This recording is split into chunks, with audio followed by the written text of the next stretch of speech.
my hair? Is it all right? Looking good, bro. Looking good, man. Congratulations on the win. How did it feel to go out there, get a big finish in a place that you're very familiar with, just like the Ring of Combat and CFFC days, man? How did that feel? Thank you so much. Also, by the way, first I should say, oh man, if there was ever a win to feel good for, it was this one. You know, I was down 2 in the UFC, had a long road to get here, dropped the first one short notice, and then second one, you know, just a horrible night in my hometown of New York. Battled a lot of demons in the last few months, just with myself and with people, and just, you know, kind of losing belief. Thinking, man, is this for me? Am I following the right path? But I trusted God.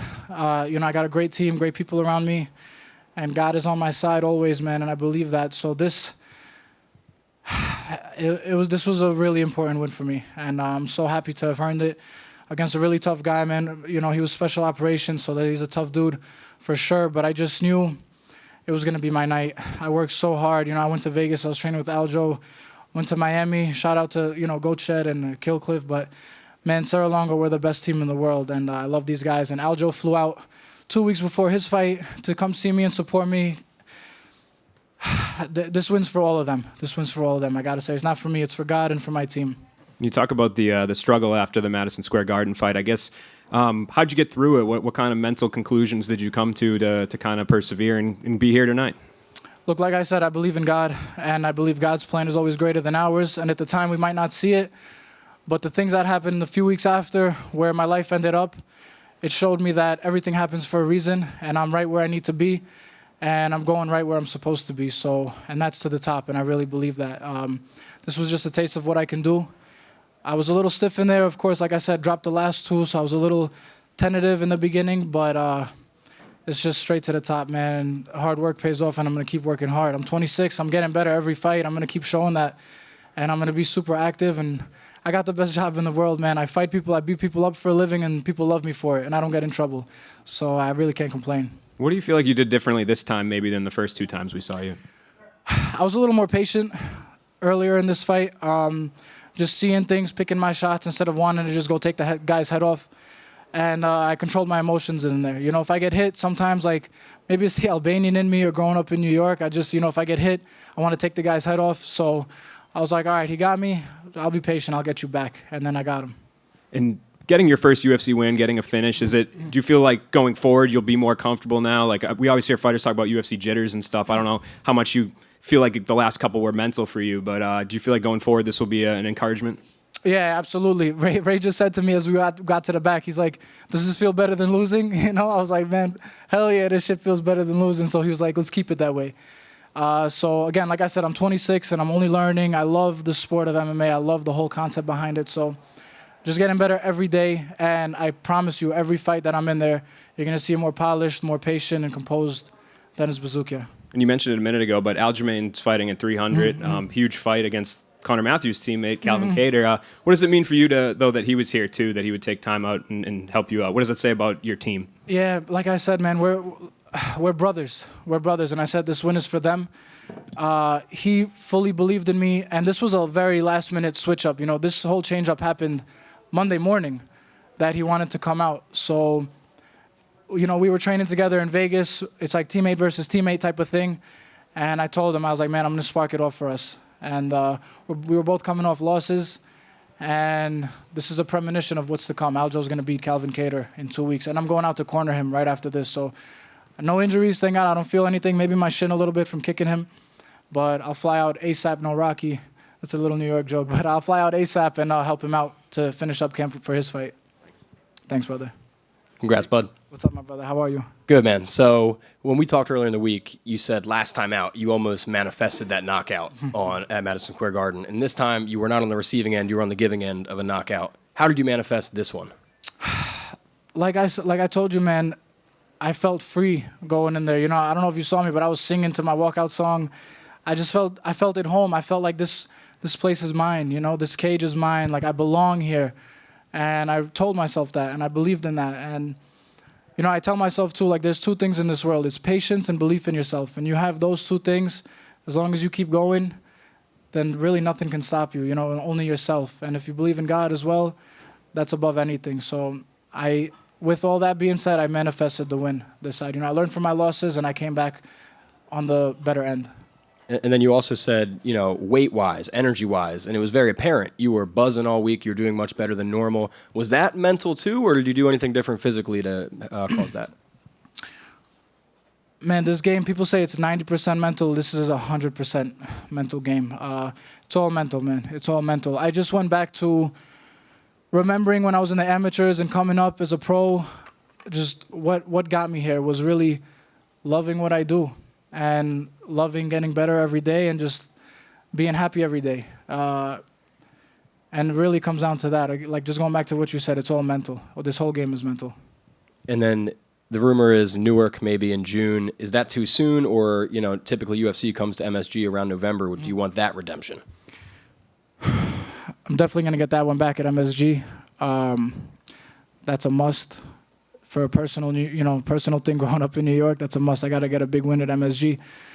But, you know, if Newark's next, if that's what the UFC wants in June, then I'll fight in June. It's not too soon for me. I love staying active. I'll fight every 3, maximum 4 months. I'm young, I'm healthy. As long as I'm healthy, I'm going to just keep stepping in here and just improving, like I said. So June is a possibility. If not, I'll fight even sooner. Maybe, when's that Saudi Arabia card? June 21st? 22nd? Yeah, that's a possibility too. Ike, what up, bro? I just saw you. That's a possibility too. Whatever the UFC wants, man, I'm ready. And then last one for me, quick. All week, I've been seeing nothing but Albanian flags on all your posts, and you got a lot of support in the crowd. So what does it mean to represent the country, and how did you feel that support? Yeah, man. I love the people of Albania so much. Like, I could get dominated for 14 minutes of the fight, and if I land one big punch, they'll support me. You know, like, yo, you saw that punch he landed? So I love the people of Albania all over the world. We're a small country, but we've made big noise around the world, and the ones that are doing good, and they made me the face of MMA right now. You know, Ilir Latif is the GOAT, the godfather of Albanian MMA, and, you know, I'm the next generation. We got Bernardo as well. He's going to be a future champ, I promise you guys that. So I'm just blessed to be representing Albania. It's crazy. Right before I was about to walk out, they came and told me I can't walk out with my flag because it had gold trim on it.